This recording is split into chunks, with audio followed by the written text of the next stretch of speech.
बारामतीत आज अजित पवारांच्या राष्ट्रवादीची जनसन्मान यात्रेला सुरुवात झालेली आहे। विधानसभा निवडणुकीच्या पार्श्वभूमीवरती ही यात्रा सुरूच राहणार असल्याची माहिती अजित पवारांनी दिलेली आहे। तर महिला सक्षम व्हावी यासाठी महायुती सरकारने लाडकी बहीण योजना सुरू केलेली आहे। विधानसभेला महायुतीला निवडून द्या ही योजना सुरूच राहणार असल्याचं वक्तव्यही पवारांनी करत हौसे-नौसे येतील काहीही सांगतील मात्र तुम्ही काहीही न ऐकता महायुतीला विजयी करण्याचं आवाहन सुद्धा अजित पवारांनी केलं आहे।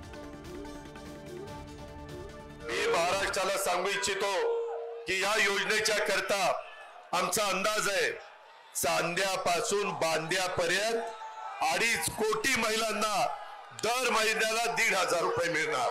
दर महिन्याला म्हणजे 2 महिन्याचे पैसे ऑक्टोबर मध्येच भाऊबीज रक्षाबंधन आहे, राखी पौर्णिमा 19 तारखेला साधारण त्यावेळेस त्या माझ्या भगिनीच्या खात्यावर बँकेत 3,000 रुपये देण्याचा निर्णय आपण घेतलेला आहे।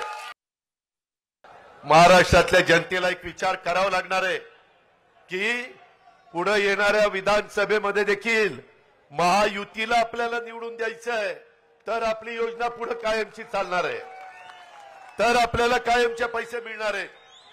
हौसे नौसे गौसे येतील, काही सांगण्याचा प्रयत्न करतील, त्यांच्यावर विश्वास ठेवू नका। हा अजितदादा शब्दाचा पक्का आहे, त्यामध्ये कुठं बदलणार नाही ही पण गोष्ट आपण लक्षात ठेवा। आणि मी फक्त आमच्या महिलांना नाही दिलं, मी गरिबांना द्यायचा प्रयत्न केलाय, विकासाला पैसा देण्याचा प्रयत्न केलाय। मी महाराष्ट्राचा विचार केला तसाच मी बारामतीचा विचार केला। बारामतीमध्ये साधारण वर्षाला 180 कोटी रुपये वर्षाला मिळणार आहेत। किती? 180 कोटी।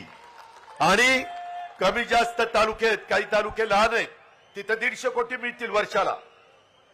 काही ठिकाणी माझी लाडकी बहीण योजनेमध्ये कमी पैसे 125 कोटी मिळतील लोकसंख्येचा विचार करता, परंतु ह्या सगळ्या राज्याला मिळून 46,000 कोटी रुपये वर्षाला मिळणार। किती?